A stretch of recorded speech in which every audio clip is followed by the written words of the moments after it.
Senhor presidente, colegas senadores aqui presentes, em especial senador Omar, senador Cajuru, peço inicialmente, presidente, de Vossa Excelência, uma certa condescendência e tolerância.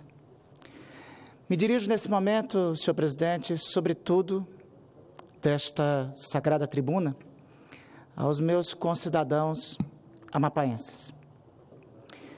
Daqui dessa tribuna, senhor presidente, estive pela primeira vez em 1º de fevereiro de 2011, quando aqui me apresentava designado pelos amapaenses para assumir a mais importante e relevante tarefa da minha vida, representá-los na mais alta casa legislativa do país.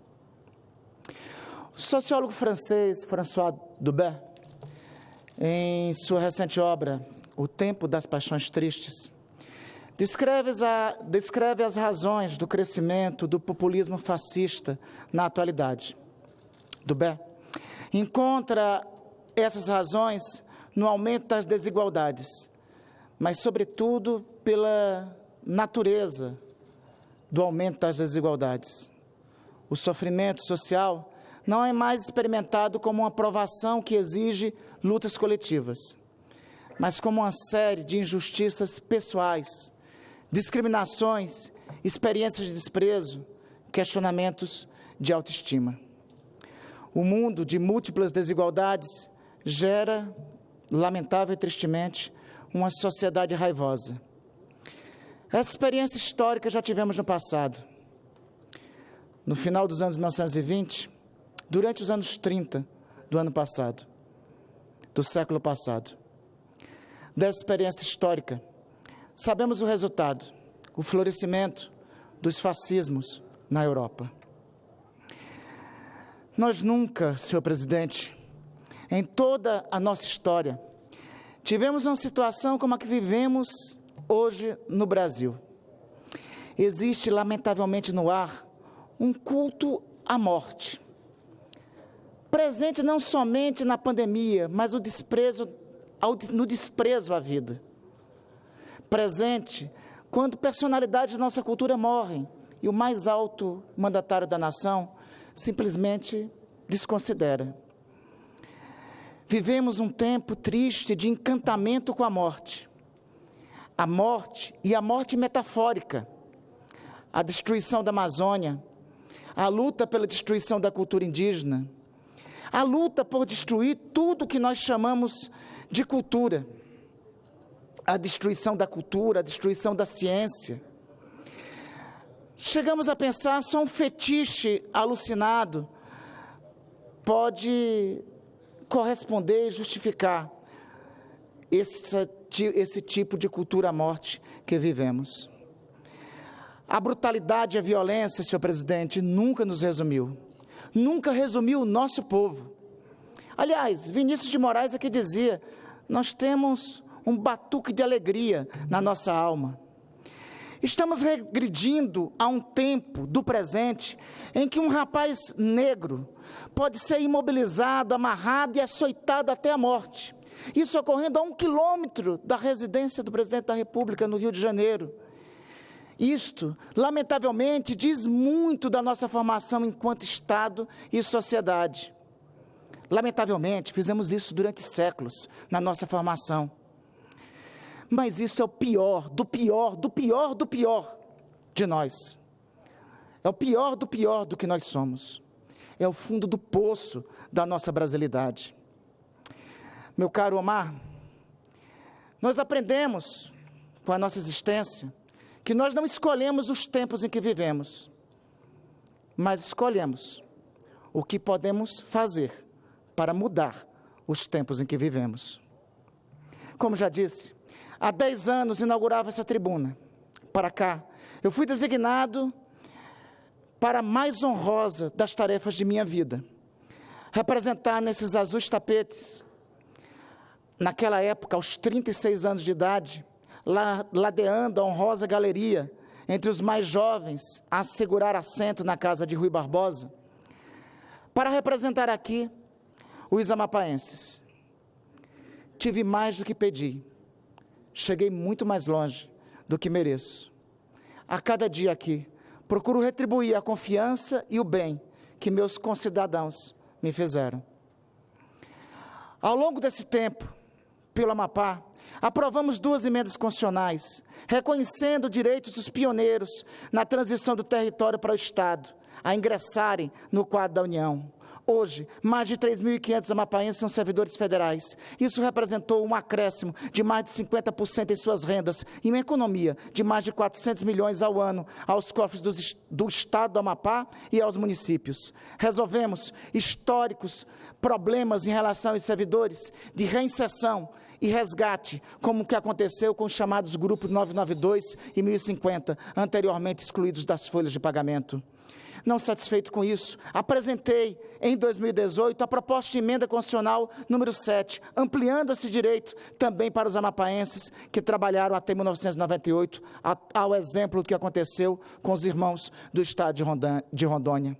Instalamos a Zona Franca Verde para valorizar o potencial econômico que o Amapá tem a partir da maior de suas riquezas, as nossas áreas preservadas. Resgatamos a memória, a paisagem urbana da nossa capital, com a reconstrução de praças como Floriano Peixoto, Veiga Cabral, restauramos o Mercado Central, símbolo da Belle Époque de nossa formação enquanto território federal. Ampliamos e construímos unidades de saúde do Oiapoque ao Jari, pavimentamos vias, trouxemos o Amapá para dentro do Senado, lembrando frequentemente na data de sua fundação, em 13 de setembro.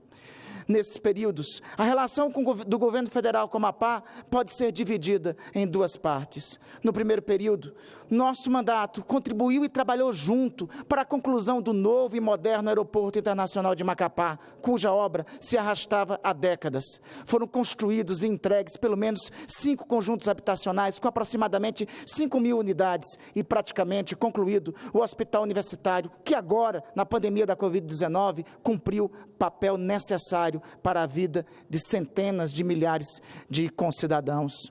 Além disso, a BR-156, rodovia federal em obras desde 1950, coluna vertebral do Amapá, foi pavimentada entre os anos de 2006 a 2014 em 246 quilômetros. Só para comparar, nestes 4 anos do atual governo, só tivemos nesta BR-156 10 quilômetros de rodovia pavimentada. O povo sofre, sobretudo nesse período de inverno, com o acesso ao Oiapoque.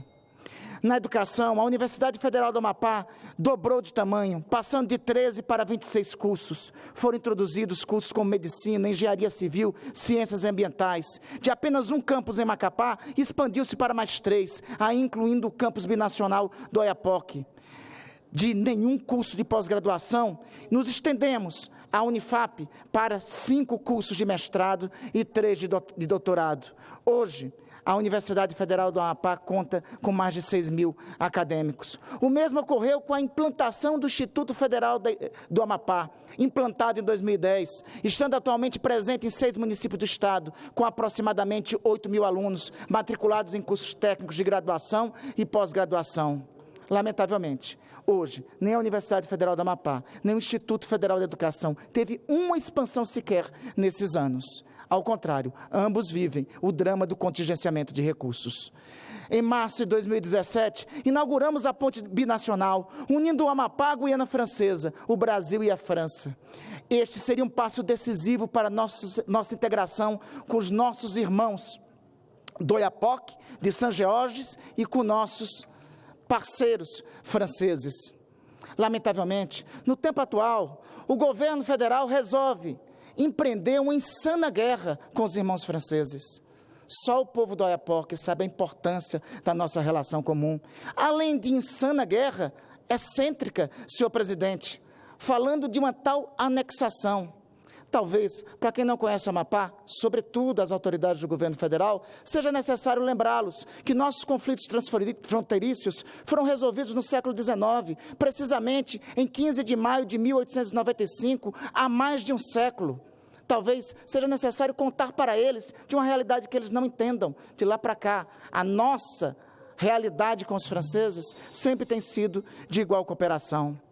Nesse tempo atual, nenhum conjunto habitacional foi entregue aos amapaenses. ao contrário do que aconteceu no passado. O Amapá é o estado mais preservado do Brasil, e isso poderia ser, na atualidade, um diferencial para apresentarmos ao mundo. Nesse tempo de economia de carbono, nesse tempo de aquecimento global, o Amapá poderia angariar milhões para o seu povo e para a sua gente, com estes diferenciais que tem para apresentar. Ao contrário disso, nós nos afastamos das conferências do clima e esquecemos de apresentar as belezas e maravilhas que temos. Nossa terra é compatível tanto o desenvolvimento ambiental quanto o agronegócio. Nos tempos atuais, nem mesmo o plantio de grãos e produtores como de soja tiveram que partir do Amapá. Este quadro se agudizou e teve o mais triste capítulo em 2020. Um apagão energético durante 15 dias atormentou o meu povo e a sua gente. Foram dias em que os amapaenses querem esquecer em definitivo, sem energia, sem água, sem condições mínimas de sobrevivência. E a responsabilidade disso foi direta da parte do governo federal, que teve completo descaso, seja por parte da Agência Nacional de Energia Elétrica, seja por parte do Ministério das Minas e Energia. Mas este é um dos apagões que vivemos. O Amapá hoje, lamentavelmente, é destaque negativo no cenário nacional, ostentando os piores indicadores socioeconômicos do Brasil. Quero citar apenas alguns. 15,4% de nossa população está desempregada, acima da média nacional. Isso corresponde a 60 mil concidadãos e conterrâneos meus, sem trabalho e em situação de vulnerabilidade social. Ao somar com os 33 mil amapaenses desalentados, pessoas que desistiram de procurar emprego, são quase 100 mil amapaenses. Pior que isso, metade da população do Amapá, 56%, está abaixo da linha da pobreza, a pior taxa de todo o Brasil. Tudo isso se reflete no aumento da violência, da criminalidade, no aumento das facções criminosas, na constituição de um fenômeno que não existia em Macapá e em Santana, as facções criminosas. Tudo isso se reflete no desalento de pessoas pedindo esmolas, nas esquinas, nos sinais de trânsito de Macapá. A realidade do Amapá, senhor presidente, não mudará se não mudarmos a realidade do Brasil.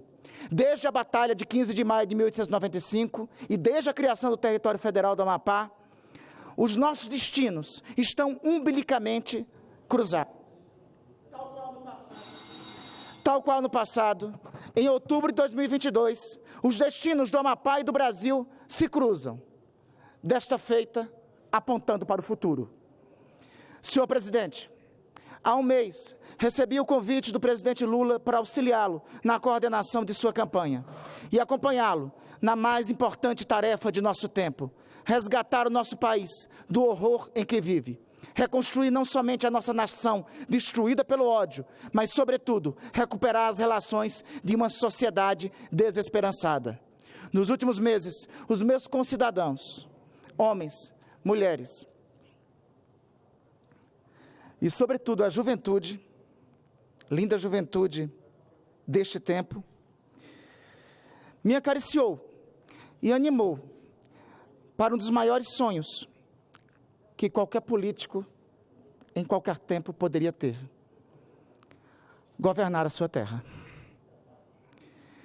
Que Deus retribua tamanha demonstração de carinho. As palavras me faltam e a coragem me sobra para segurar a emoção e as lágrimas, para reiterar a responsabilidade que sinto. Tudo que sempre acontece na vida tem o seu momento e tem o seu destino. Acredito que o tempo e o destino me determinou que serei mais útil a todos os amapaenses daqui de Brasília, apoiando a reconstrução e resgatando a esperança. Como já disse, nós não escolhemos os tempos em que vivemos, mas a única escolha que fazemos é como reagir a eles. Afirmo que meu papel será muito mais útil nessa contenda em ajudar a construir um novo tempo para o Brasil, aceitando o convite honroso e gentilmente me formulado pelo presidente Lula, nesse momento, principal representante das forças de oposição em nosso país. Principalmente porque a superação desse atual tempo triste será fundamental para que o Amapá volte a crescer. São centenas de avanços que só serão possíveis quando virarmos essa página da história. Só assim, a PEC 07, hoje obstacularizada pelo governo federal, poderá ser aprovada. Só assim, retomaremos a pavimentação da BR-156. Só assim, retomaremos causas como as construções dos conjuntos habitacionais e a educação voltará a ser valorizada. Assumir essa tarefa, ficar em Brasília, honrar a confiança do povo da minha terra é a escolha que faço.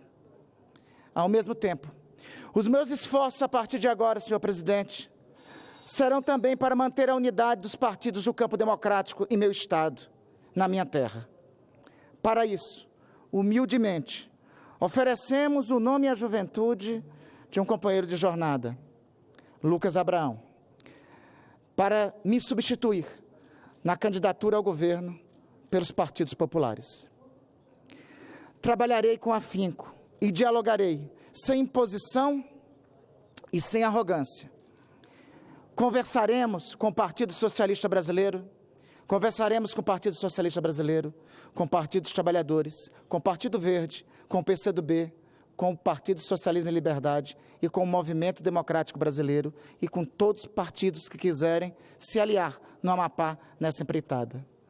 Sobretudo, neste momento, quero agradecer o carinho das organizações de juventude para comigo e a insistência na possibilidade da candidatura ao governo. Do fundo do coração, agradeço à União da Juventude Socialista, ao Levante Popular da Juventude, à Juventude Rede e Sustentabilidade do meu partido e todas as demais organizações. Diante de tudo isso, e neste momento, pode se perguntar qual era o nosso objetivo. Daqui dessa tribuna, mais uma vez, respondo em uma palavra. É a vitória. A todo custo, a vitória a despeito de todo o terror que vivemos no Brasil. A todo custo, a vitória a despeito de todo o terror que vivemos no Brasil e no Amapá.